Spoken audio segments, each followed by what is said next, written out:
All right, all right, all right. It is Wednesday. You know what time it is? It is time to what? Dish tea. You're dishing tea with Big Meats. Thank you all for joining me today. I'm glad that you're a part of the family and a part of the fold. All of my tea sippers out there. For those of you who want to get in on the fun, you can call in at 347-205-9183. Once again, that's 347-205-9183.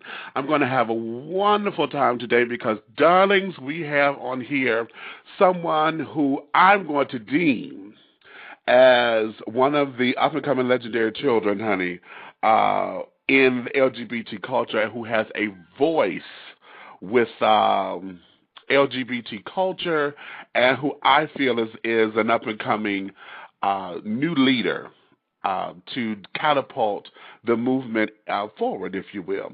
But before I get all into that, let me acknowledge a few people. I have to acknowledge my sponsors. I have a couple of new sponsors. I got C-Train Productions that has just recently come on board. Hello, Omar, and all of you out there in C-Train land. Thank you for your interest in dishing tea. Of course, my longtime standards, there's Pharaoh's Treasure Box out of Detroit, Michigan. Thank you for your love and support. There is Trey Day Management and PR Firm. Hey, Trey, based in Atlanta, but have clients all over the world and all over the country. Thank you, darling, for your interest. And also a new sponsor coming in. This is Parisian Wind Productions out of New York City. Hey, darling, that's to Paris and his crew out there who's putting some music together for us and going to hit y'all with some live good gospel house and some tracks coming your way. So to all of my sponsors, thank you so much for your interest and your belief and support in dishing tea with Big Meat. Okay, just for your listening pleasure, I have to do this disclaimer. Please be advised that some of the language you may hear is going to be raw, it's going to be right to the point, and it may get gritty. So your listening discretion is advised. If you don't want to hear all that kind of language right now, I'm telling you, honey, fasten your seatbelts because we're going to go there, I'm sure. My mouth is that way. My mother done told me that a long time ago. Okay? So with that being said, I want to get things started. I'm going to give you a brief intro of my guest. His name, my darlings, is XEM Van Adams. Yes. I wonder if we're related. My father's last name is Adams, but I'll get into that in a minute. Mr. XEM Van Adams. He was born and raised in his stomping grounds of Baltimore, Maryland. Presently resides in North Hollywood, California. He's a graduate of Towson University School of Electronic Media and Film. XEM Van Adams has achieved success as an independent award-winning filmmaker for his thesis project, Handprints, Dusting for Identity. The theme of XEM's 2004 film, is struggling with the dynamics of being both black and gay in mainstream society. And that led to him creating another mini documentary, which is now being featured on YouTube.com and on Media Takeout alike. It's called Young, Black, and Gay in America. You need to check that out. He has been writing since the tender age of 7, filming since most of his poignant adult life years of 18, and publicly blogging since the dawn of 2007. XEM has taken advantage of various independent media outlets as to promote himself, his voice, his opinions, and his stance as an artist and a human being. His own website, xemvanadams.com, stands as a platform of responsible, entertaining journalism. This site was created as yet another forum for XEM to express his opinions and his ideas about issues that frame the sanctions of entertainment, politics, culture, and the LGBT community. We pride ourselves on the ability to be candid and factual while providing our readers with insight into styles, news, trends, and societal happenings that are sometimes swept beneath the carpet of concern. XEM Van Adams is well on his way to conquering the world, one word at a time. Ladies and gentlemen out there, I want you to welcome to my show. This is Mr. XEM Van Adams. Hey, my darling, dish your tea with me. How are you, mate? How are you? Baby, I am everything, and everything is me. Is that right? Is that right? Oh, my God, honey, thank you. What a glowing introduction that you've given I hope that I'm able to live up to that during this interview session. But let me just first thank you so very much for providing this opportunity for me to appear on your program. This definitely means a lot personally, especially. I appreciate the fact that so many of you, open your venues for me to help spread my message, my voice, my brand. So thank you so much. Oh, well, darling, honey, since we're giving out thank yous and accolades and things, you make it very easy for folks like me to come on board. Now, I know that I'm slightly older than you. I don't know how slight. I'll be 40 in March. Okay. So that's your barometer. Okay. Older, but still very young at heart, indeed. I can tell. Oh my darling, yeah, I got about a good 75 good strong years up in here before we decide to renegotiate the terms. But anyway, you make it easier for folks in my generation bracket to embrace you because, as I said, I deem you as one of the new voices of the LGBT community who can come out and to make a stance. There's very few of us who are out and about and have been mentors for the culture. We know about Keith Boykins. Some folks know about Dr. Kofi Doman out of Detroit, who is a psychologist, licensed clinical psychologist, who I had on the show last week. And there's a very few of us out there who are mainstream and have been an active force with being vocal for our community. And to have your hand on the pulse of that young voice and that young listener out there, because a lot of us have thrown our hands up, I have to commend you for being you and for coming forth with the information that you have. So, darling, you make it easier for us just being yourself, so thank you for being you. Oh, that makes me feel really good. It really does. Really, really does. Thank you. Okay. So now, let's get into the whole world of them and how you came to be. Let's start at the beginning, darling. Give us a little bit of your journey of coming out, because I know on your YouTube page, youtube.com/Xem Van Adams, you can subscribe there and get a lot of his own words there as he blogs. But I want you to give us just an overview of what your struggle was of coming out. Okay. Well, I actually did release a two-part coming out story on my birthday of this past year, February 17th, just because, at least 30 to 40% of the mail that I receive on all of my social networks are from young men who, are asking me, Zem, how do I come out to my family? I'm afraid my mother is a pastor or my father this, that, and the other. And for me, I always, growing up, decided that I was going to rebuke my attractions for men and my feelings. When I was in middle school, my mother and father didn't know that, there were plenty of nights where I would cry. I would cry. I would be praying to God so hard and crying, asking him to sort of, snatch my attractions for other men and other boys away. I didn't want to be gay. And, I ignored the feelings and attractions as much as I could publicly until 2001, after I had completed my freshman year in college. I was home, and I met a young man, and we ended up, dating and falling in love, and, he's the only real long-term boyfriend I've had. And, at that time, during those years, I also, began to go out in the scene a lot more often. I was very saturated, sort of, into everything, LGBT. My feelings became so intense and so strong for this young man that I couldn't hide it anymore. So it was a situation where when I first fell in love with him, I told my female friends first because, they've been in my life since we literally were like 8, 9, 10 years old. I told all of my female friends first. They knew in the very, very beginning of my relationship stage. I told my sister and my brother that next summer in 2002. And when it got to a point where my boyfriend and I were really together, literally every day, we went to school together, we attended the same university, we, pretty much 24 hours a day, 7 days a week, we were around one another.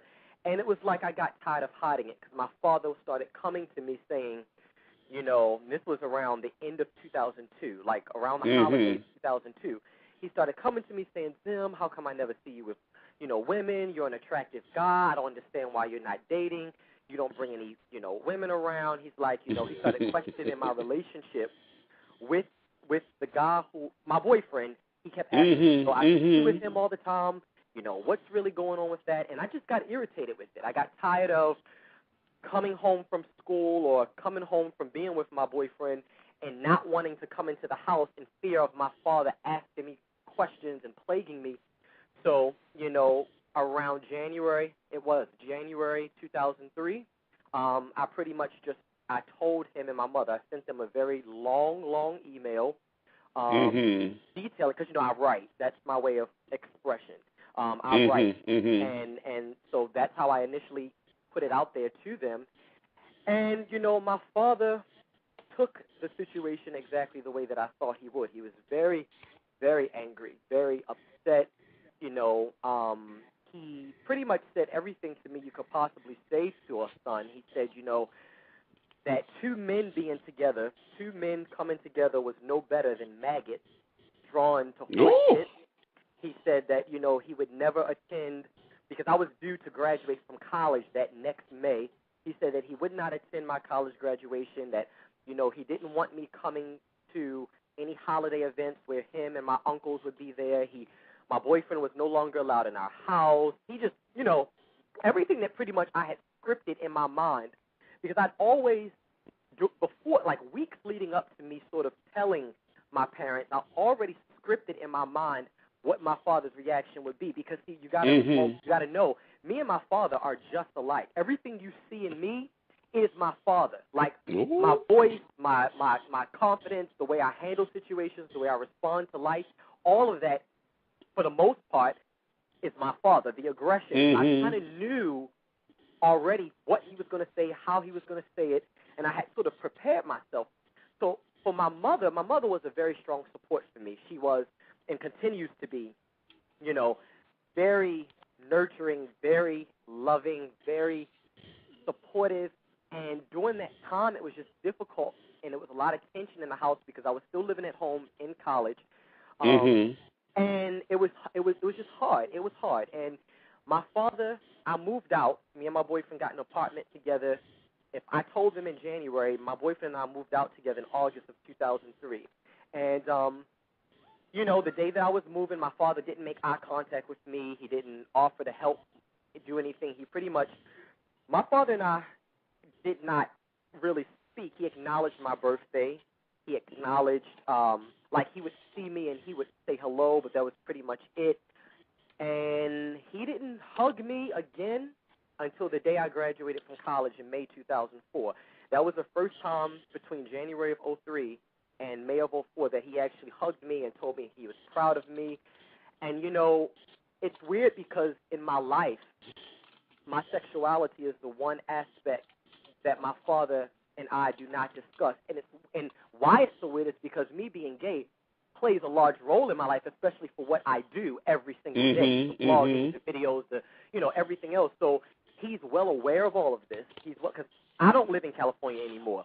You stated that in the very beginning. I am back on the East Coast. But when I was in L.A., when everything was happening, when my video, the first video, Young Black and Gay in America, hit MediaTakeout.com, and all of this started blowing up, he knew something was going on but wasn't totally aware until I came home for Thanksgiving and sat down at the table with him and, talked to him about it. So he has expressed how proud of me he is, even when I went to New York's Gay Pride. That was the first time my father had ever come out of his mouth and really acknowledged something about my sexuality, directly or indirectly, since I told him. He came out and asked me, how was New York, how was the parade, and it shocked me. Yeah. So it's taken 6 years.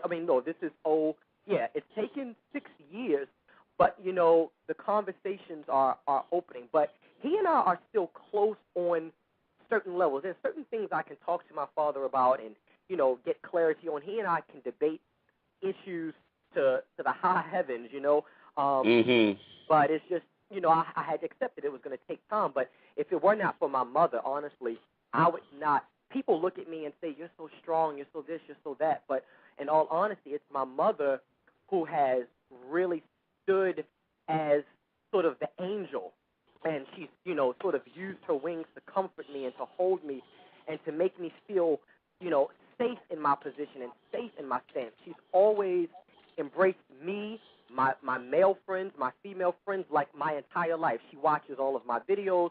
She, reads all of my blogs. She, votes for me, just like I was just nominated for the 5 Black Weblog Awards. She's voted 5, 6, 7 times. Like, my mother's a very, very strong support corner. Our conversations have always been open. There's no holds barred. And I credit her with sort of, even though I have my father's confidence and my father's voice, it's my mother who gives me the sort of nurturing aspects that allow me to reach out and feel confident in, doing what I do. So pretty much it's been a journey. It wasn't an overnight process. It began at 14 with the tears and the crying and the pleading to God to take this away, to me falling in love at 21 and being confident enough to say, I am gay. This is my boyfriend. I love him. At that point, of course, I thought I was going to be with him for the rest of my life, and and it was that whole thing. It was really, it was really me falling in love that gave me the strength to come out. It wasn't, and even when I didn't come out and say I'm gay. I came out and said I am in love with him. This is not just my friend. He is my boyfriend. That's really how it was. So. Okay. Wow. Yeah. Now that there is very, I'm sure many of us understand and deal with many different aspects of that, particularly coming from a 2-parent household, which was, considered to be rare in our culture, African American culture, and living in this day and age. Now, from your coming out experiences to you going to school and going into electronic media and film, what was the catalyst for you saying, okay, this is my outlet here? I didn't know that I was really drawn to film the way I am until I graduated from high school and I went to Temple University. At that time, my father was one of the first persons to recognize my writing talent, and he would always say to me, Zim, you write. I was the features editor of my high school paper, and, I would write stories and things all the time, and he was the one who sort of said, Zim, writing is your niche. That is your gift from God. He said, pursue it. So initially, I went to Temple University as a journalism major, but at that time, I started hanging out with. It just so happened that the people who I was meeting during my freshman year were predominantly film and theater majors. So it got to a point when they had certain projects to do. They would ask me, oh, Zim, can you hold the camera? Or Zim, can you, come in the editing room with me and help me do this, that, and the other? And by me hanging out with them and spending time with them doing various projects, I began to sort of, become even more passionate about it. And it was like I didn't want to just write and do journalism because, journalism is so dot your I's, cross your T's, and I am not a mainstream, just like cut and dry individual, you know what I mean? Like, I see things visually, and when I write, I see exactly what I'm writing, and I wanted to transform that into film. So, I left Temple because I didn't want to be in a mainstream academic setting. I wanted to just do film school. And I ended up when Towson University opened up its film program. That was the same year that I had applied, and I got into Towson. And as I was going through the program, being one of the only black students in the program, it was difficult in the sense that the things that I sort of wanted to, film about and write about. At that time, I still wasn't very in touch with my sexuality. At that time, I was still, that had not happened yet. But just the things that I wanted to do, because everything was so like group related and group oriented, I just, everyone had to kind of just agree upon decisions and things of that nature. But making a very long story short, by the time it came to my senior year, and we had to sort of record and film our senior thesis projects, I wanted to do something that really was a reflection of myself because I hadn't had an opportunity to do that during all the previous years. And that's when I got two very close friends of mine who were like brothers to me, younger brothers to me.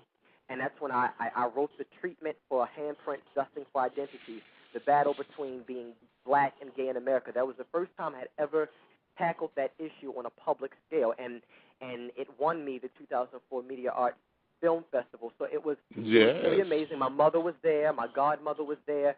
Some of my closest friends. Are you still there? Yeah, I'm here. Go ahead. Some of my I'm living for you, honey. Go ahead. Some of my closest friends showed up as well. And that was the first moment where I sort of, this was May 2004, May 8th, 2004, actually. And that was probably the first moment where I really knew that this was like my calling, that I was going to use my voice, my thoughts, my life experiences to, I didn't think at that time, I didn't think in 2004 that 4 years later, where I am right now would be, but I had just planned on, writing screenplays and turning them into movies, and, that was the initial plan. But, yeah, it was May of 2004 where it really, really hit me, winning that award, that, like, okay, there is a place in this world for issues of this caliber, and though what my fight is right now is I want to take everything that I've been doing on YouTube to the mainstream. I find that it's sort of, as far as I'm concerned, it's unfair to me that in mainstream media, and a lot of people, I created, some hysteria this week with my article discussing Dwight Eubanks on the APL Housewives show. My feelings are that if you're going to have, and I don't mean to be disrespectful to anyone. Come on, just dish it, baby. Swing it. If you're going to have, the Dwight Eubanks and the B. Scotts and these individuals representing our community, I support that, and I'm fine with that. But I also know that if you're going to have them, you have to have the balance. You have to have someone like myself. You have to have a Derek L. Briggs. You have to have individuals on both sides of the spectrum, because our community is not strictly made up of the most, flamboyant, effeminate men. I love my flamboyant effeminate men. I've spoken, in support of all of us, but at the same time, it's like there needs to be a balance. You can turn on your television screen and find a white woman of every socioeconomic status, every, That's age, right. That's right. You can turn on your television screen and find sort of heterosexual black men of all calibers and backgrounds and behaviors and characteristics. But when it comes to the gay community, especially the black gay community, you only get one type. That's it. And one type is not representative of all of us. So that's right. And I pride myself on the fact that I don't consider myself to be too masculine. I don't consider myself to be too feminine. I think that I am sort of representative of the majority, but you don't see us in the mainstream, and it's unfair. That's true. It's completely unfair. So when you have a Dwight Eubanks on APL Housewives, everybody is, heterosexual women, and people, look at us as their sidekicks, as their, laughing fab exactly. girls. And we aren't just laughing fab. We aren't just laughing fab girls. And my female friends don't treat me that way. My female friends have been in my life since the beginning of time, and they don't treat me that way. But so many women, just like when I look at B. Scott has a huge female following, because that's what people in America are trained to look at and say, well, this is the representation of a gay man. Of what gay is, exactly. The makeup, the glamour, and that's fine. I embrace that. I have very effeminate friends. I just interviewed Daryl Pulliam, who I love to the high heavens. But at the same time, he is not representative of everyone. So they need of to the be a whole balance. community, exactly. That's what I want to do with everything I've been doing over the past year, because we just celebrated our 1 year on 8/8/2009. I was just going there. I want to bring my voice, my face to the mainstream to sort of create that balance, and along the way, bring my other brothers who are doing similar things that I'm doing and bring them on as well. That's the problem. I don't want a platform that's just XEM Van Adams. I want to bring, the others who are doing the same things that I'm doing on as well. We have to collaborate in order to change the image and idea of what mainstream America says gay men look like. This is how you behave. This is how you this. This is how you that. No, this isn't just how we act and behave. You can sit with me and my male friends and not find all of those stereotypes that are projected in the media. And I'm tired of it. I'm literally sick and tired of it. But people look at me as a threat because I'm black, I'm gay, I'm articulate, I'm intelligent. I don't, I'm not going to give you the clownish buffoonery. That's not me. And I'm not going to dumb myself down for it. You don't fit the stereotype that society has accepted or has deemed to be acceptable of what gay should be. Right. And now, would you go on there and say, I was very honored that you had taken a blog of mine and posted it on your page. Loved it. The Gay Stephen Fletcher. I was so honored that you picked that up like that. I loved it. Because this whole minuscule show that we as a gay culture go through, as far as taking on this whole thing to want to keep our heteroattractional counterparts. And for the sake of losing our points or our status even with our heteroattractional counterparts, I really believe that it's time for us to come away from a lot of that buffoonery, if you will, because we all go into it at one point in time, and when those options come into play, we go into it so much to where I don't think that we realize that we do it because it is so expected of us. Exactly. It is such the norm. I get tired every time I get greeted by straight women, who love and love me and they adore me. But the first thing that they do when they see me, hey girlfriend, and want to go into that Z formation snap. Exactly. Okay. And I'm like, exactly. That's But you know why? You want to know why? It goes back to exactly what we're saying. Because there are so many of us who, once we have that platform, we play into that stereotype. We play right into it, yes. The mainstream feels like, this is how, I'm supposed to greet my gay friends. Because, this is what I see, so this is how I'm going to, behave and embrace them. And that's the image that I want to change. Now, granted, out of the, 75 videos that I now have on YouTube, you can probably go in and find about 6 or 7 where I am being silly or being playful or what have you, but I refuse. Even if I wouldn't trade my 4,000 subscribers and my 500,000 video views for 1 million if I had to dumb myself down and water myself down and play the fool to get women and everyone else to watch me and hold me up. I'm never going to embarrass myself or our community in that way. I'm not going to do it. I refuse. I won't do it. Right. And but see, here's the thing. Your article hit that. Your article hit that, and that's why I posted it, because it was like it said everything that I've been feeling and that I've had these conversations with other bloggers as well who have not yet come out publicly with their feelings and their expressions, but many of us feel the same way. It's just that no one is really talking about it in fear of a backlash. But, for me, it doesn't matter because I'm going to say what I want to say. Exactly. And see, the backlash that many are afraid of is within our community itself, because what I've been getting is folks who are, this is just natural. This is just me. I'm being me. You can't tell me. And I'm like, no, sweetie. Because, see, we know when you being you, and we know when the actress is coming out, that drama for the dramatic performance, okay? Because you done got around somebody that's going to give you a little platform, honey. They done gave you a little stage, and now you done put on costume and hair, and you about ready to, now you finna go and let have. And, and the whole thing of it is, exactly. You're speaking and this is why I gravitate to you, because one of the things you touch on this briefly in the documentary, as far as understanding what it is to be young and black in America. But let's go into that right now, because what was your passion for saying, okay, this that needs to be told right now? Well, when I was actually, the day that I filmed Young Black Gay in America, it was August of 2008. I had recently moved into my North Hollywood apartment.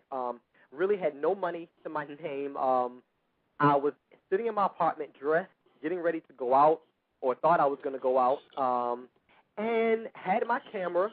I had a camera, a blow-up bed, a blow-up air mattress, my computer, and my clothes hung up in the closet. And I had to make use of what I had. My cable wasn't turned on yet at that time. And I just sort of turned my camera on and started talking to the camera about what it was to be me, what it was, what my feelings were, my thoughts, my ideas. And this was all done on a Saturday. Then that Sunday, I started cutting the pieces together because I was bored. I just wanted to edit it together.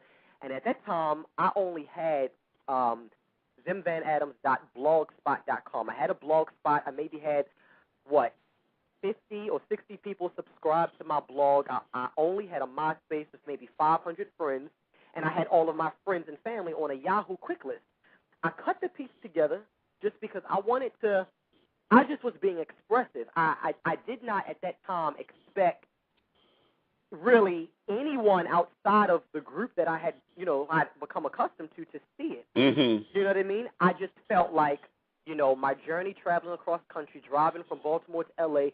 gave me a lot of time to think. I began to examine my life. I began to just think a lot. And when I was in California, pretty much by myself those first few months, aside from a good friend who allowed me to stay with her for the first 2 months, a lot of times I would get in my car, drive up the Pacific Coast Highway along Malibu Beach, and I would think a lot. I've always been that type of person. I've always been the type to just go on my own and think. And a lot started festering up inside of me, and I released it on, just in front of a camera. And it just so happened that by me doing that, it touched, now 55,000, people have seen that one particular project, my first YouTube video. And it was just amazing to me when I came home from work the day that MediaTakeout.com posted the video, because my phone number was at the end of the project. I was just all day getting hundreds and hundreds of text messages and phone calls, and I was like, what is going on? And I got home, checked my MySpace and my email, and had all of these messages from just boys and men and women and people across the country just sharing their story with me and talking about, oh, my gosh, I can't believe that someone has finally said this and said that. And I began to realize, wait, there is an entire audience out here that's being ignored. You know what I mean? Exactly. All these feelings and ideas. I mean, at that time, Noah's Ark was on television, but at the same time, I think for what I was doing and for what others have come along now to do is that we were taking real everyday issues and speaking about them just candidly. No dramatics, no rehearsals, just, and that's what began this journey for me. None of this was planned. I never went to California and said, okay, when I get there, I'm going to start making videos. I'm going to hire a graphic designer. I'm going to create a webpage. I'm going to do it. None of that was planned. This was God's plan. He knew that now. It was God's plan, because I was very distracted here. Like I said, when I graduated from college in May of 2004, even winning that award, instead of sort of pursuing my passions 100%, I started taking jobs working as, therapeutic behavioral specialist, and I was making good money, and I was living in Owings Mills, which is the county of Baltimore. I was, able to eat out 2-3 times a week, shop every weekend, and I became complacent. And God knew that. So he picked me up out of here, took me away from my comfort zone, and put me in a place where I had to refocus on my own self. And by doing that, I've been able to touch others, and it's just a blessing, man, because it's like, if you could just, I sometimes wish that I could just open, my inboxes on Facebook and MySpace and YouTube and my email just to let others hear all these stories. There are literally, when I say hundreds of thousands of young boys of all races, not just black. I mean, my audience has grown now. I have Latino, Asian, white, across the world.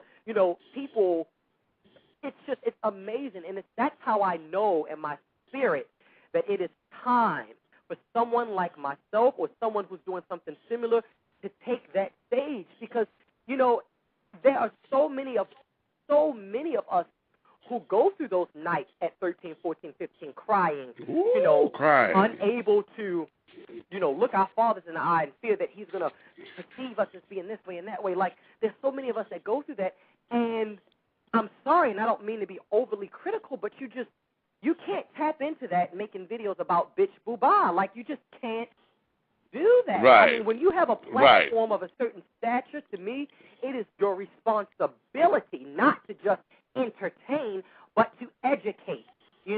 It is your responsibility to educate. That's right. There's always going to be time for entertainment. But that's all we're looked at. We're looked at as monkeys. We entertain, we dance, we flip our hair, we wear glossy lips, we do all of that. So if you have thousands upon thousands upon thousands of people tuning into you every day, every week, to me it would seem that the majority of your presence and your work would tackle the issues that affect your community directly. And that's my path. That's my path. Exactly. That's my path. Exactly. I can't really speak for other people, but I just know that's my path, and that's why I want to be the first, because I want to do it in a very responsible manner where our people can look and be proud, all of us across the spectrum, Okay.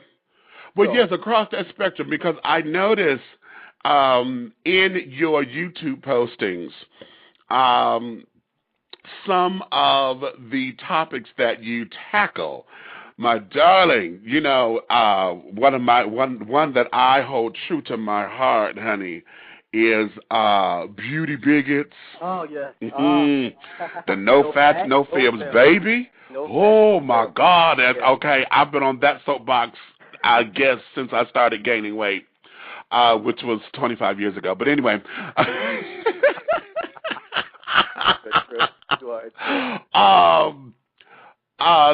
There was one, Butch Queen versus the trade. Yeah, okay. Yeah. Oh my God. When I look at these and I go through and I'm like, okay, see, this here is it. This is, and you give just enough to get that conversation started. And that's what I love about it.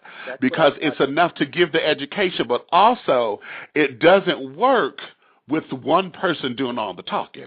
See, it only works when there's a dialogue created.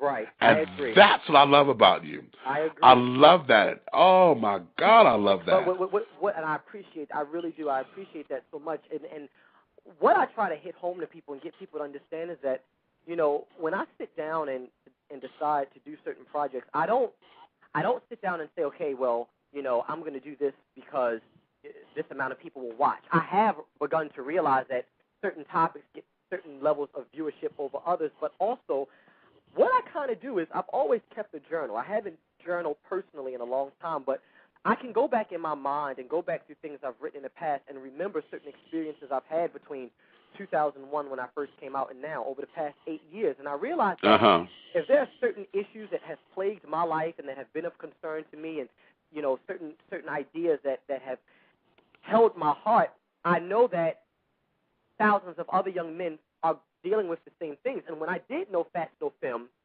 it was sort of as a result of me. I have a BGC page. I don't use it for dating or what have you. I only strictly use it to upload, my newest videos in the blogger section. Well, of course, I send messages. I never really checked them, but I did one day check a message a young man had sent me, and it was a very powerful message. And then I looked at his profile, and the top tagline said "No Fats, No Film," and it just really disturbed me because people, when they step to me, dudes step to me like sort of in such a way that it's like, yeah, I like you because you ain't down with that film shit and blah blah blah. And it bothers me because people don't understand that in my life I have masculine friends and I have feminine friends. I don't consider myself to be too masculine. I don't consider myself to be too feminine. But I don't play either side. And I was like, this is really an issue. You're on dating websites saying no fats, no films, and so many young men don't realize that when you're choosing your partners based upon those physical attributes, for the most part, the relationships fail because you've never taken the time to really embrace the inner strength of an individual. You're judging everyone based on physical prowess, which can only take a relationship as far as the physical bedroom. And I appreciate the fact that so many people commented that video and rated that video and watch that video because it lets me know that there are so many others that feel the exact same way. I mean, and I don't have to be fat or film to know and to feel that it's just another division in our community. We're already Hello. culture. Hello. There's too much division and not enough balance. And it goes back to what I was saying before. I have no problem with the B. Scotts and Eugene Eubanks. I appreciate them and support them for what they do as gay men fighting the same struggles I fight. But if they're going to be on a certain level and have a certain platform, then it's only fair that those of us others who represent the other do the same. It just has to be a balance. Fat, femme, masculine, trade, butch, queen, what have you, I put, even though I don't really support labels wholeheartedly, I put it out there just because I know it exists. Because it exists, exactly. I don't do it to promote. Let's keep talking about tops and bottoms, butch, queen, and trade, fat and femme. But I do it because I know it exists. I can't ignore it. I still have to address it. Exactly. And there's also speaking to the language that's being used today because the audiences that we talk about or talk with, that's all they know. Right. And a lot of folks who are looking to elevate their consciousness or whatever, a lot of folks don't know how to get around it. They don't know how to get to it. They don't know how to do it without them seeming as though they're sounding silly. And then, of course, there's always that status in the ballroom, darling. We always got to make sure we got our grand status and not seeming as though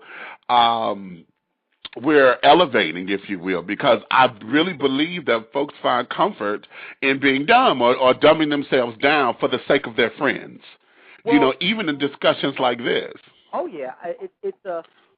I do realize that, there are, for as many people that support me and support what I do, there are also plenty who don't like me, can't stand me, feel like I'm too abrupt, I'm too this, I'm too that. But the fact remains, I feel like the reason why that exists is because for so long, individuals like myself have not been put in the forefront. So exactly. People are not comfortable with that. It's almost like, well, who does he think he is? I mean, there are people listening to this interview right now, like, who does he think he is? It's for me, it's like I'm going to continue to do this. And like you said, you have to, one thing I learned in college especially, when you're trying to attack a certain audience, when you want to sort of appeal to a certain audience, you have to get on their level. So it's like, yes, I have to use certain language. I don't speak incorrect English for people to understand, but I'll use the terms that are familiar to me as well because, like you and I both agreed, it's out there. That's how our young men are relating with one another and sort of, pinpointing one another. And so it's like, when I make a video, I use these terms to just sort of clarify what it is that's being, said. And I have no problem doing that. It's just, it's the ways in which certain people do it that bothers me. That's, I think, to me, that's the issue. And I just want our community to sort of garner a larger level of respect, Right, right. There's nothing wrong. I am silly at times. I am sexual at times. I've been sexual on videos. I've danced. I've, done the gamut. But it's like if you're going to do that, then sort of contrast it with the bulk of your projects and your presentations being something to really uplift those who are looking to you. And that's really what it is. I mean, 50% of my audience are under the age of 18. So it's like when they see a message like, I look up to you, I admire you, them, I have so much respect for you. That's how I felt when every morning I would wake up and I would read Keith Boykin's blog, I would read Darian Aaron's blog, I would read Frank Roberts' blog. These were young men who I looked up to before, I even got started. So it's like I realized that it's a responsibility. It's not just about viewership. It's about, being responsible with your voice and being responsible with your platform. And to me, that's the most important. So, I could be offered a TV deal today or tomorrow, but if they wanted me to coon myself down and play the stereotype, I very much, in all honesty, would turn it down. I would never do that to us because it would be more damaging than anything. Now, do you know, you are coining the terms socialites and celebutantes. Okay, yeah. Give me that. What is that indicative of? What is that referencing, or what is your definition of those terms? Socialite and celebutante are terms that I sort of used with my friends before any of this. There was a period in my life where between I think probably '05 and '08, around February, March '08, where I sort of got wrapped up in the idea of going out a lot, being seen a lot, just being out in Baltimore, D.C., and Virginia, being, sort of knowing everyone and things of that nature. But my friends and I would call them socialites and celebutantes. It's a way of sort of, I feel that our community especially, we are not, even amongst our black celebrities, especially, our female and male celebrities, aren't sort of praised in that way on mainstream blogs. A socialite, okay. being someone who is able to sort of interact in different venues, able to sort of step outside with, respectfully speak proudly of who they are, stand with their heads held high, accomplished. To me, a socialite is someone who is accomplished in such a way that they are able to delve into different venues and speak on different issues and, sort of, it's sort of like a chameleon of sorts, And it's sort of just my way of uplifting those who view me and support me and watch me. It's like I don't want to feel like, or I don't want them, when people say, oh, I'm your biggest fan and I don't want people looking at me like I'm some celebrity and they're, my fans. I feel like we're all on that same level. So I say my socialites and my celebutantes because it's sort of like we're all in that venue together. And right. Going back to the bourgeois culture of the African-American community more so, in years where the highly educated young men and young women will participate in these like celebutante balls where it was like their coming of age. You know what I mean? They're sort of like their transgression into the mainstream society. Now they're able to get married. They're able to vote. They're able to do A, B, C, and D. So I sort of acknowledge that with those titles. Okay. I like that because it also brings about a respect within the LGBT culture, and I'm going to compare this, if you will, to how back in the day of segregation and slavery, where African Americans always addressed each other as Mr. or Ms. or Mrs. as a title. Well, when I was coming up, it wasn't never, hey Mildred, especially from a child. It was always hi Miss Mildred or hi Mr. So-and-so, Mr. John, or whatever the case may be. And it was a level of respect that we built within ourselves so that we would not be torn down by mainstream. And I like this. I would associate the socialite and the celebutante with that same respect level. From within. Yeah, that's what I I've coined the terms to be. I used them long before XEM Van Adams took off, but it's something that I've adapted to, what I'm doing now as just a way of acknowledging everyone who supports me, letting everyone know for the most part we're all on the same level. Even when XEM Van Adams is on, Logo or NBC or what have you, I'll still address, everyone in the same way. I exactly.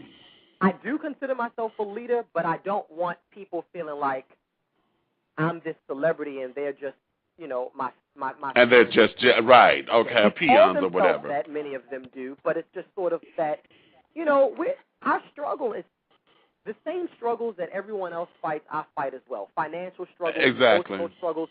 The only difference between me and the people who view me is that I sit in front of a camera and talk and get up every morning and do 3 or 4 posts on a blog. I mean, you know what I mean? It's like It's like that. And that's why I tell people, even like when I come to Atlanta and people are like, oh my God, I can't wait to see you and da-da-da. I don't want people, doing all of that and making a big fuss. It's just like, you're meeting me for the first time. You've just been watching me for a year, what have you. Like, we're all brothers. We're all sisters. Like, I'm no better. I'm excited for Atlanta, especially because it's my first time. This will be my first time actually meeting some of the other bloggers. I've met, a few. I've met C. Scott. I've met Derek Briggs. I've met Adam Irby. I've met the Scorpion. But, like, I'll get to meet a lot of the others who, I've been in contact with over all this time, but haven't had a chance to really, sit down and talk to and chill with. So I'm so excited, and even more so because this will be one of my first times being at a major Pride event in a while. I was in New York and marched in the parade and attended one of the functions, but Atlanta is one of the largest and original Pride events. So I know that I am going to pretty much see everyone, and I'm so excited for it. Like I am so excited for it. And actually, and I hope that I'm not quoting this information incorrectly, but there is going to be a meet and greet of all the LGBT bloggers and YouTubers at Grant Park on Saturday at 2 p.m. I mean, I'm not looking at my papers and things right now, but as far as I'm remembering, Grant Park, Saturday, September 5th at 2 o'clock, and it's supposed to be like a picnic where you pay $5 for a plate, and that money is going to some type of fundraiser. But I'm definitely scheduled to be there along with the others. So I'm excited about. I'm definitely excited about that. So this will be my first Atlanta Pride since 2005. Oh, wow. Well, all right then.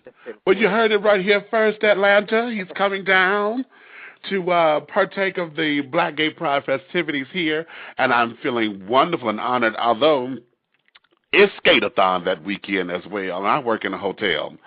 So, Lord have mercy. So I may not be able to attend all of the, in fact, I know I won't be able to attend any of the functions prior to midnight, because once I'm in this hotel, there's going to be skating everywhere. So I will be there. However, I will send folks there to be my proxies and carrying on so that I can, child, look here, you got to have to go be there for me, honey. And it's too bad I don't have my house members here because, darling, the House of Divinity will have to be represented very well. They'll be like, go out there for your mother and do the damn thing. All right. But all right. All right. I hear you. Now, what can we look forward to in the future? I've read somewhere that you're working on a feature film, In the Valley of Wilds, that you are hoping to bring forth soon. And what else could we look for in the future of Mr. XEM Van Adams? I am definitely. I don't speak a lot about what the writing that I do behind the scenes, just because I'm very afraid of copyright issues and things of that. Oh, darling, of course. I am working on. I'm still working on the Valley of the Wilds project. It's in its second draft right now, and I hope to still be able to take my projects and take them to the mainstream. I would love one day to win an Oscar for Best Original Screenplay and Best Director. Say that. For one of my projects. But, I'm very, very passionate about, getting on television. I want to take everything that I've been doing on YouTube, and I want some type of television segment, even if it's not just a XEM Van Adams show, but if it's some type of showcase where I have a segment or a portion to do exactly what I do on YouTube, but just bring it to the mainstream. I feel like, with Patrick Ian Polk, groundbreaking Noah's Ark, with us having the DL Chronicles and other projects, I feel like it is also time for us to have some type of talk show where we can discuss these same issues that I've addressed since 8/8/2008. We can discuss these same issues on the mainstream. I do believe that, there is a huge audience. There's a huge audience. Exactly. And the fact that we are so underrepresented continues to bother me. So I want to be, in all honesty, as I've begun to say, I used to be a bit afraid to say it, but now I say it proudly. I do. I want it to be the first to have that platform. I want to be the first to sort of have a television program that, whether it's weekly or nightly or what have you, where I can bring these issues to the mainstream. I can bring guests on. I can have, on my blog, I do entertainment posts, I do political posts. We can incorporate that into segments of the show as well. But definitely, I want to bring all of this to the forefront because it's like, we really don't. We don't have that voice and we don't have that presence. And I know that it can be done. I know that it can be done. Maybe while I'm down in Atlanta, myself and others, the other bloggers and YouTubers, maybe, possibly we can start something collaboratively, collectively. I don't know. I mean, the sky is the limit. But my team and myself have definitely been mapping out and planning. So you will definitely see me beyond YouTube and beyond XEMVanAdams.com. I am going to conquer this world one word at a time. One word at a time. I love that, baby. I so love that. I so love that. I came All right. right before I came home for Christmas 2008. Okay. Now listen, honey. Now let me get a little personal. Okay. Your issue with she trying to take my man, honey. Parts 1 and 2. Well. We don't. There's no need to even go into that because he is out of the picture now. He is no longer in my life. Oh, well, have mercy there. Have mercy there. He's a great man. He's very supportive and nurturing. I just realized that at this point in my life, I can't sort of. It's very difficult for me to be in a relationship because it's like men, especially once they catch feelings, they command and demand so much of your time, and I honestly just don't have that kind of time to give right now. I don't. And it was just right. Building a brand does that, yeah. It's hard. It's very hard to balance both. Right now, my career is the most important element to me. I mean, there's nothing else in my life that I am more passionate about, and it's just there's no room for a boyfriend or a husband. But I know that years from now, men will always be there, and that's what Child, look, they're always there anyway. Yeah, they're always there. So it's like it's just you have to prioritize. And right now, for them, my career, it definitely comes first. I realize that no one is going to hand me anything.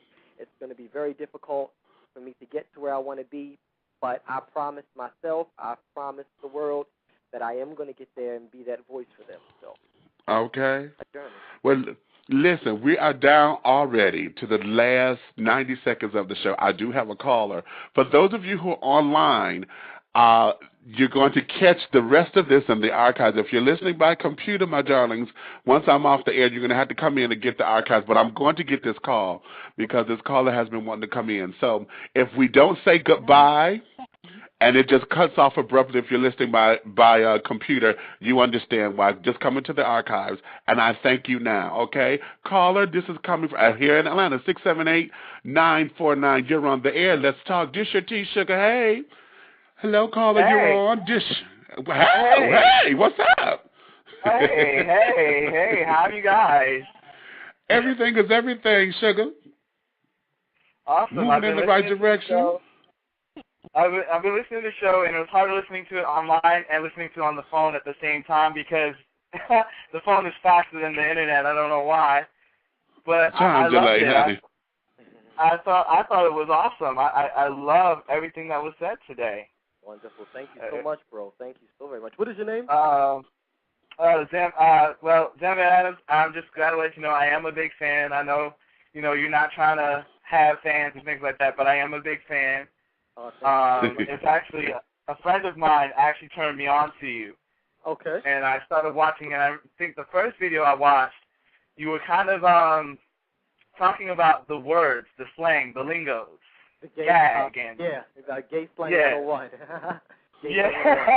Yeah. So wait, you just discussed me this summer. Yes. Okay. Just became a fan, started watching the live Wednesday nights and things like that, kind of just caught the ending of that before you decided to take a break. I think I'm going to go tonight. Oh, okay. Yeah. Okay, I thought you said you're coming back September 9th, so kind of waiting on that, anticipating that. Next video will definitely be out September the 9th. As soon as I'm back from Atlanta, 9909, you guys will get something from me for the fall. Cool. All right, you are loving these little things, honey. 88089909. Yeah. Okay, I'm hearing the theme here. Sugar. We do that. Exactly. The thing. My question is, I really, I heard a lot of the things you said, and my plan is like, where do you exactly?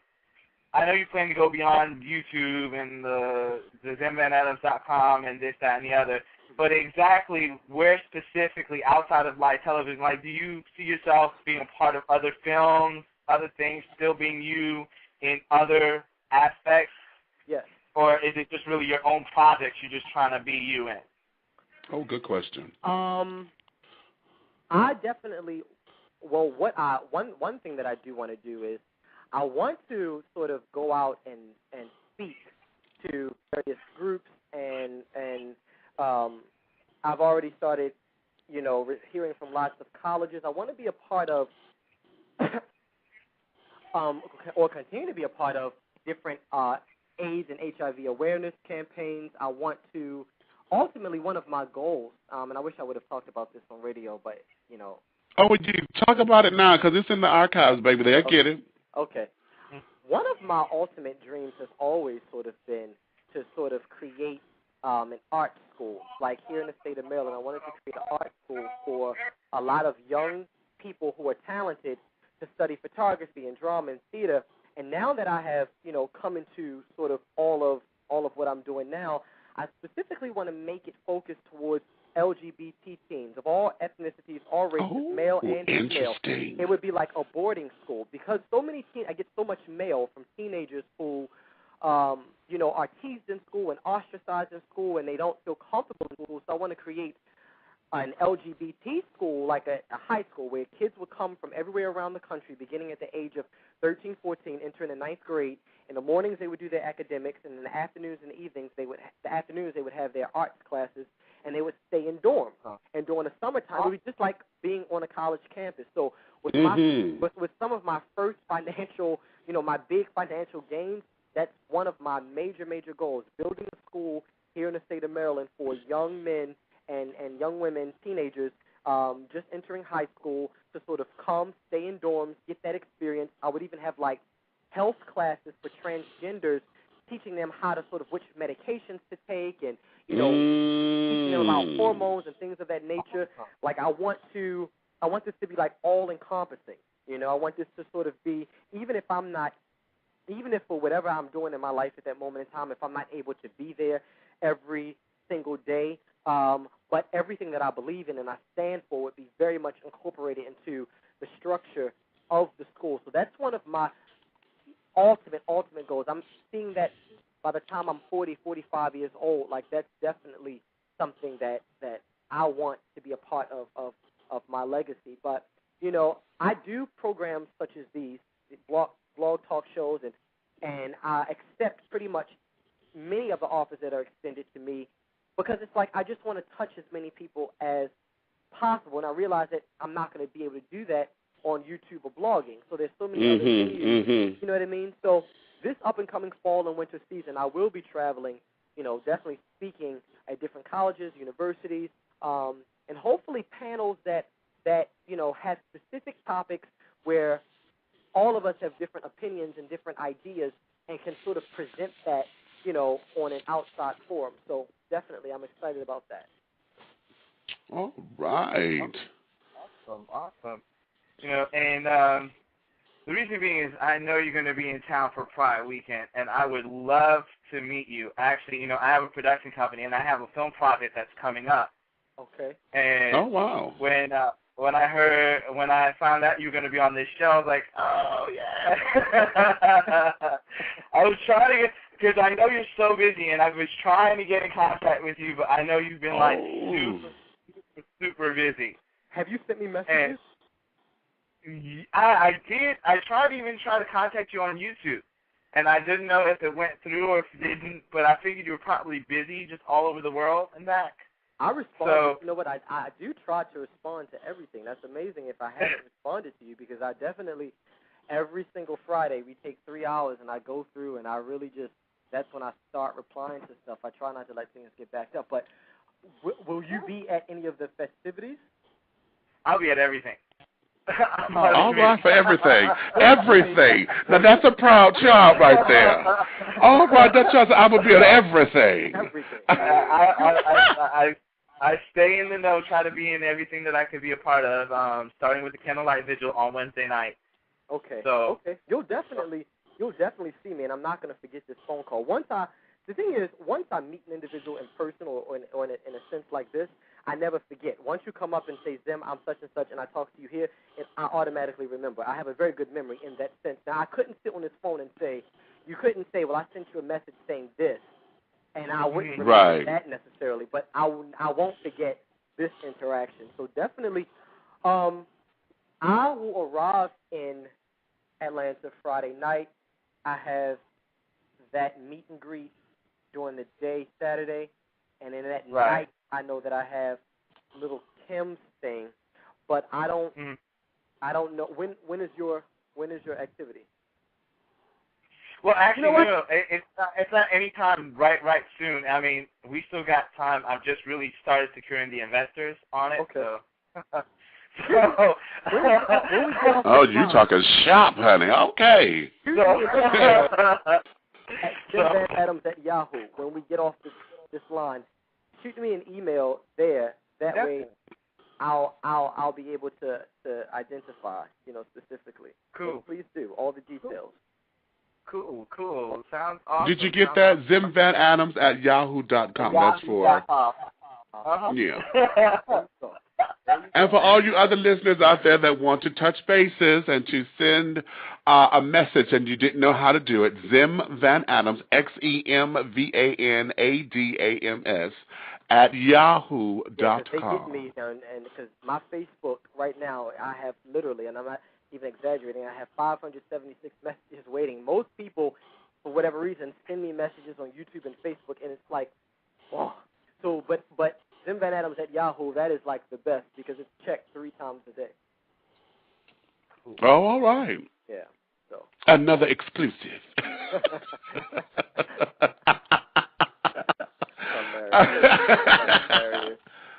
Oh my goodness! All right.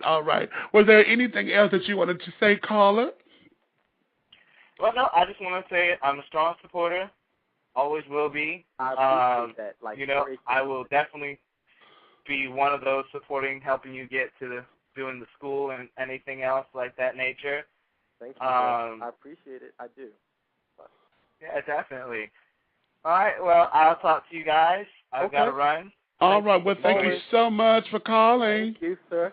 All right. One of my tea sippers. I love it, honey. I love it. That's what I call my callers, the tea sippers. And those who are over there in the chat room, they in the tea room. Okay.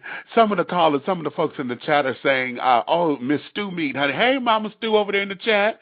She says, as far as when we were talking about the whole respect thing, she was saying her grandmother would have killed me if I called some grown person by their first name. But see, that was a generational thing. So the whole thing with the socialites and the celebutantes, it's very important. A lot of folks don't understand why stuff like that becomes so important to us and to the community and for it to thrive the way that it does. And I agree. I mean, I definitely agree. I think that we've, especially mainstream pop culture, we look at people like Paris Hilton and Kim Kardashian and say, oh, those are our socialites or our celebutantes. And in essence, to me, it's like being a socialite or being a celebutante is not strictly about your pseudo fame. It's about a certain level of dignity, a certain level of class, having a certain standing in the community, and that's really what it's about. And I try to build those around me up. I mean, just with those terms, because a lot of times people don't really know, especially younger people don't really know how to look at themselves, how to label themselves. And I want people to know, even when you're gay, being gay doesn't identify who you are as an individual. Exactly. It's your sexuality. You know what I mean? Exactly. It's your sexuality. I tap so much into it because of so many of the issues that plague our community have become so important to me. So that is why it's such a large part of my life. But I want our younger generation to realize that being gay does not define their character, nor does it define, what they can become in the world. All right, now say that. See, that's why your voice is so important. And for those who don't understand it, or those who are not into the whole Zim Van Adams shtick yet, or the whole idea, or the whole premise, or the whole brand of who you are, this is why you attracted me. and I wanted to make sure that I had you here on Dishing Tea with me because I get all of that from you. Just in the little bit that I've come across in your documentary, Young, Black, and Gay in America, that was, I think, my introduction to you. And then I went, okay, and then, of course, I went back and just started going over some other things or whatever, and I was like, oh, my God, honey, okay, yes, okay, well, yes, and, well, really, okay. You know, and I was like, okay, yeah, this here is why it is important that you and those who are in your particular. Wait a minute, how old are you, or did you tell that? Everyone. You don't have to. No, you don't have to. Everyone. No. I don't mind. I'm 28. A lot of people think that I'm so much younger than I am, but I am. I'm 28. No, okay. I was going to say if you were over 30, honey, it would have floored me, because I knew that you had to been. If you were over 30, it was just over it. But I knew that you were in that particular realm because of your knowledge and your basis with that young audience. See, my generation, and mind you, I have been out and actively out for 25 years. Oh, go on. Okay. It's my age. Right. Okay. So in that, my generation and the generation before me who are still here, we see the young kids, and a lot of us don't know how to relate to that language because, you know, my going out to the club days are virtually over. Oh, yeah. Unless I got a gig. You know what I'm saying? Because it's dying down for me. I can promise you it is. Because I'm sure it is. Wow. Because when we had mentors and everything, and I would never forget this, the children would sit up there at the bar, the old fogies that we talked about back then that I'll become one of if I go out. Okay, haha. They will always tell us, you know, child, this ain't everything. Right. And I was offended by that because I'm like, if this ain't everything, what the hell are you doing up in here? Okay. You know, it takes life journeys for you to really understand what that means. It's like exactly a lot of young people don't know and don't realize, like, going down to Atlanta next weekend, that is a part of your social life. There are people who are not paying their bills this month or have not or will not pay their bills to be able to afford to be in Atlanta next weekend. And it's sad that, you know, there's so many who cannot create that division between social life and your real personal life. Exactly. I mean, you know what I mean? Instead of being in a club every Saturday, even if you sort of stay home and have dinner with a friend or sit and watch a movie, there just needs to be balance. You can't sort of, you know, brick yourself in by saturating yourself in the same environments with the same people week after week. You stunt your growth. And a lot of young people don't spot that.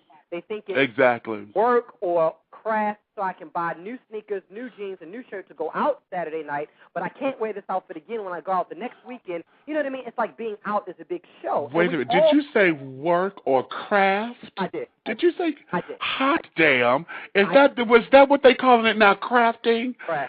Damn. Okay. That's it. All right. And so, craft. But you know, it is indeed a reality in our community, and it's sad because a lot of people only tack that to the ballroom girls, but it's not just the ballroom girls who craft, and it's certainly no. You know, oh no, and that is such another negative stereotype associated with the ballroom house scene. But just to go to say that, it's like definitely has become a part of our culture. A lot of younger generations become so engrossed in the social life of gay that to them, that's what being gay is about. It defines it for them. I go out to the club, I party, I go to Pride, I sleep with this one, and I get on BGC, and that becomes to them what being gay is. That's why what being gay is all about. Exactly. Right. So that's what they meant when they told you that and everything. Darling, that is one perception that I would love love, and I've been working so hard with my children, and Lord knows I have. Oh my God! If I were a female, praise the Lord. Okay, I would be one of these little ghetto children that we talk about, because I have so many gay kids. It is crazy, but it's easy to take them up under my wing because they need guidance. And the Lord, a lot of the children, honey, I've told a lot of my kids, in fact, all of them that would listen, because there's a few of them who, they got to learn on their own. And that's a hard pill to swallow, but that's another topic.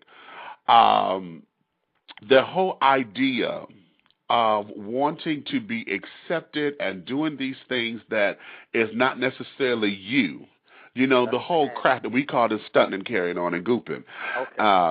Stunting and gooping and all of those things. To be fabulous and to be a part of the conglomerate. And at the time, it was still building status, but the whole ball scene that we know today wasn't as big, or wasn't called a ball back. I'm from Detroit, so we didn't have it. We didn't call it balls and stuff back then. You still had your own little crews and your little cliques and this, that, and the others, but we wasn't walking balls for contests. We left all that for the girls, honey, for all the performers and carrying on to win titles. Yeah. But all of these kids now, they need guidance and direction. And a lot of them don't have it because my generation got tired. This generation is raising itself, and they've gotten into this thing where I want to so desperately change the way the coming out process is, because we facilitate a lot of these negative stereotypes in the coming out process, because what we teach is not necessarily what it is. We teach conquer every piece of dick or ass that you can. There you go. Okay, without any ramifications. We teach that, because you don't have a badge of honor if you ain't got, if you ain't had 20 pieces of dick today, bitch, you ain't no queen. Okay, you ain't no queen. And then, okay, and instead of being in the degree, it's now in the ass, and that to me exactly. Is the saddest part. That to me is the saddest part. There's so many of my young brothers that reach out to me who have no plans of going to school. Now, I don't say everyone has to go to college. College definitely isn't for everyone, and I certainly would have dropped out had I not watched my friends graduate before me, because it frustrated me. But at the same time, as far as I'm concerned, it's like for everybody, gay or straight, as you begin to grow and maturate, you have to have something in your life, whether it be school, some type of skill, some type of training, some type of exactly. something, you know what I mean, to carry you to the next level. You can't sell, and sometimes literally, you can't sell your ass and your dick and your face for the rest of your life. It's not going to get you by. It's not No. Because just like the ballroom scene and the club, all that becomes old. There you go. Because, darling, when you were young and when you first came on the scene, honey, you was fresh meat. Right. And everybody was able to sit there and look and you put you on that meat rack and they was like, oh my God, them thighs, this, that. I could do so much with this. Well, after everybody done saw you for years on end, honey, you old. And whether you had everybody or not, everybody considers you old. And God forbid, honey, you cross the 30. If you're 25, you good. Once you cross 30, and child, no, sugar. And in our community, 30 is considered dead. It's just like exactly. That's why I exactly. look at our community and I compare it a lot of times to Hollywood, just in the sense that, the way a lot of our ideals about what is in and what is out, who is and who isn't, it goes along the lines of Hollywood as well. We get all dressed up and done up to go out, just like they do on red carpets and things of that nature. But once you hit a certain age, you're considered over the hill, and you're fighting for these leftover positions when the new person is coming and taking it. But that's why I say to so many people, you have to have backups. Like, you know what I mean? You won't. Mm-hmm. You can't just live your life from feeling like, oh, like I said, your face, your body, all of that, after a while, that's not going to be enough for everyone else anymore, and it's not going to even be enough for you. You're going to want something else to stand on. So that's just the message that a lot of one would hope. one would hope they want something more to stand on, or we would hope that they would want something. Because, see, a lot of times we get caught up in seeing someone else's potential, and they don't see it for themselves. And then here we go 20 years later, and then they get it. You know, and in some instances, some of the stuff that they wanted to do, it may be a little, not, I won't necessarily say late, but it would be late in the day for them to get a grip on this and a grip on that, because some things they get set in their ways on, and et cetera, et cetera. So one would hope that someone would want to do something. But I know folks who are like 20 and 30 years my senior, and because of the generation gap and how it was when they came out, they're stuck in a time loop. You know, all they know is going out to the parks and to the bookstores, you know, in order to have a day, or picking up a boy and blowing all your doggone, your little SSI money on the little boy, you know, once a month and carrying on. And it's crazy, but it is a reality, and it's a dark, dim reality that a lot of folks don't want to talk about. That's one of those sweep up under the carpet moments, because as long as that part of the community is not being focused on, a lot of folks think that, okay, it doesn't exist, or it only exists for some people, when in actuality, everybody is probably a paycheck away from it, because our culture is a very lonely culture and a lonely existing culture if we get caught up in, I got to have a man. Talk about it. Lord, talk about it. Okay. Everything you're saying, is so true. But what's so crazy is that not enough of our young men have older men to look up to and admire who hold the same ideals that you do, or the same ideals that I do. You know, it's like if the people you look up to sort of carry themselves and parade themselves in the same ways in which you're doing at 18, 19, 20, 21, then as far as you're concerned, this is how it's supposed to be. It's supposed to be, exactly. Something else different to you, this is the way it's supposed to be. And that's why it's wonderful that, you know, men such as yourself in this community have platforms like this, so that young men can tune in and hear and say, oh, all of these people come on this program who are accomplished, who are successful, who are, you know, using their minds instead of their bodies, who are changing the world, or this or that. Oh, so this is what I can become, or this is what I can do, you know? And even for me, even with my education and my family and support and what have you, had it not been for Keith Boykin or Darian Aaron or Frank Roberts, like, I wouldn't have known that, oh, I can have my own blog and my own platform, and I can do this and I can do that. Because sometimes you have to see it and know that it exists in order to reach out and want it for yourself. Exactly. Now, here's the catch-22 in it. Here's the catch-22, and this is where those of us who are either self-proclaimed mentors or become mentors on default because of how we carry ourselves, not realizing the power that it holds. A lot of times, the youth of today, and I'm going to do a whole series on youth. So those of you who are listening, who are catching this, I'm going to do a show in September. It's coming up in the next few weeks on being young and youth, the youth and LGBT culture, because part of the problem is the youth run away from some of the older folks, because the older children, these damn chicken hawks, and I'm going to say this, these motherfucking chicken hawks out there, always fucking up the minds of these kids because they're trying to have them as opposed to mentoring them.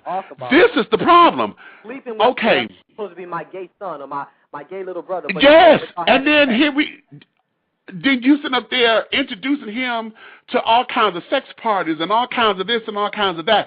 And don't get me wrong, I understand the lesson in it. I understand it has to be taught on some level. I get it. I get it because I'm there. Right. But at the same time, you cannot be the mentor or the daddy or whatever, and then you the one sitting up there that's in introducing all of this shit. I agree with that becomes a mixed message. And the youth today, they don't know who the hell to trust anymore. They run from it. Right. They run from it because then it becomes, oh, daddy is a hoe like so-and-so, and you told me not to be a hoe. So what do I do? You know, or my gay mama got trade running up and down the house every 2 minutes. That's all she's talking about is trade. Oh, the trade. Right. You know, And so this is what's sad is that what we're talking about is the norm across the country. Exactly. This is the norm in all the major cities, the small cities. Yes. Like, period. Like, just period. So yes, and that's, oh, God. Okay, I think I hit my own button. Because this definitely has its, this topic definitely has its own separate, venue, because there's so much to be said. The leadership, just like it was with family structure, it really begins within the small confine of that home. When you take a young man under your wing, and after we talk about this, I really have to run, unfortunately. Yeah, I know. I got you all held over, but we done got caught up. Go ahead, baby. But, when you take young men and young women under your wing, it's the same thing that I was sort of saying about when you take this type of platform, this type of media platform. It does become your responsibility to set an example. It's okay to party. It's okay to be silly, but the main focus, you're developing minds, and you're introducing these young people to a world outside of a lot of the detriments and dangers. And like you said, it's okay to make them aware of the fact that, you're going to be invited to certain sex parties. This is what happens. If you do decide to participate, this is what you need to do. It's okay to sort of create some type of balance and bring dialogue to it. But when this becomes the foundation of y'all's interaction, then what message are you sending to him as far as he's concerned? Exactly. Anyone who I turn to, leader, guider, or what have you, this is what I can expect. They're going to introduce me to all of their buddies. There'll be sex, there'll be drugs, there'll be alcohol, there'll be clubs. Well, then when does the mentoring part of your relationship come in? Exactly. Exactly. So it's truly. Child. Meech, what is your Twitter? Because I'm not following you on Twitter. Oh, Big Meech 1. Big Meech 1. Yeah, MEACH. Big BIG MEACH 1. Okay, I am going to follow you now as I make my one last post and head out of here. But I want to also, once again, thank you so much for bringing me on. Oh, my darling, I really thank enjoyed this. you. I really enjoyed this so much. See, this little time goes so quickly. I know. And as we can see, there's so much information that has to be talked about. That's why you are important, baby. And I can't stress that enough. That's why you are important for me and for those who are coming after you and your generation. I encourage you to continue doing what you're doing. I support your endeavors, my darling. Anytime you got a project that you need to push or whatever, or want to talk about, or just need to throw it here at Dishing Tea, I will do everything to make sure that it's supported. My darling, I can't thank you enough for being here, honey. Meet you in person once while I'm in Atlanta. That is going to be the goal, my darling. That is my goal. That is my goal. You got my picture everywhere, honey. Just know me. I'm 6'4". I'm a big motherfucker coming through, honey. And when the diva get there, everybody will know it, because I don't show my face a lot here on the scene. But when I do, there's a reason for it. So trust and believe. Okay? Thank you so much, man. All right, my darling. Thank you so much. You have and be the day you want it to be, honey. One love. One love, baby. To all the rest of you out there listening, thank you so much for your time. This is part of the after show, honey. We know went like a half hour over, but that's kind of cool, and it's wonderful, and it's lovely.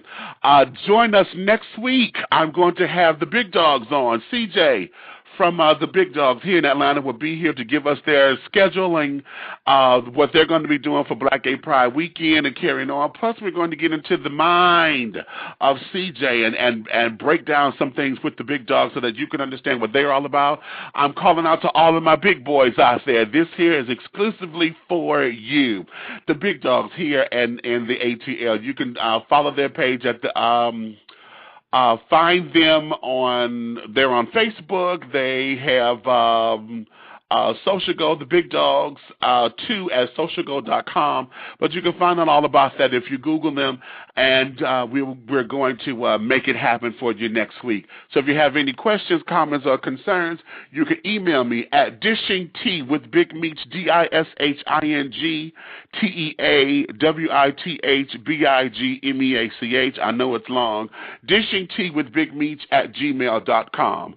And we'll go on from there. So hopefully I will see you guys next week. And until then, honey, everything is everything. I love you. Thank you for joining us. Ciao.